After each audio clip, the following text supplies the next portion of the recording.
New tonight, a Greenville clinical lab is doing antibody testing for the coronavirus. Luxor Scientific, one of the few in the state that is set up and operational for the testing program. Now, it's a blood-based test that can help determine if someone has an active COVID-19 infection.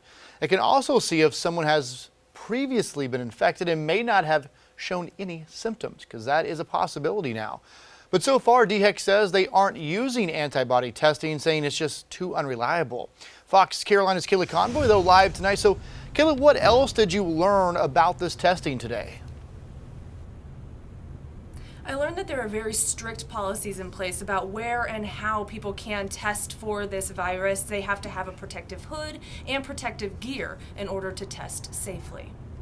At a time when diagnostic tests are limited, labs are working on a solution: antibody testing. That can tell you if either you've been exposed to the virus. That's where most of the interest is at this point, to understand if you have had it within, say, a few weeks to months, and let you know whether you may even have immunity now to the virus. They do finger pricking testing and blood testing to see if there's evidence your immune system already fought the virus. But the accuracy rate is complicated because it takes some time to develop the antibodies that you need to fight the virus. Within the first 1 to 7 days, we don't see the antibodies. So if you recently came down with symptoms of COVID, we're very unlikely to give you a positive result. The antibodies will not be there, and that's why people are getting so sick. It's taking longer than usual to develop antibodies to the virus. Labs are required to send in details about all positive cases, particularly gender, symptoms, and location for the CDC, mainly for their research. But DHEC is still not using antibody testing themselves,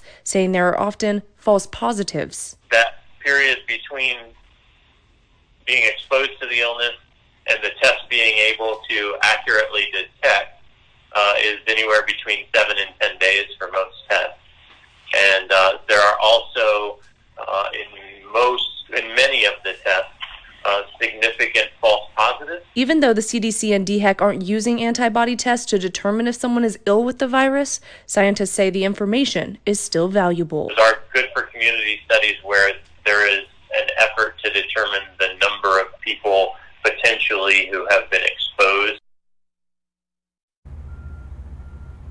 And the lab says that's been the primary interest, primarily healthcare workers who want to know if they're immune to the virus so they can head back to work. Reporting live in Greenville, Kayla Conboy, Fox Carolina, the 10 o'clock news.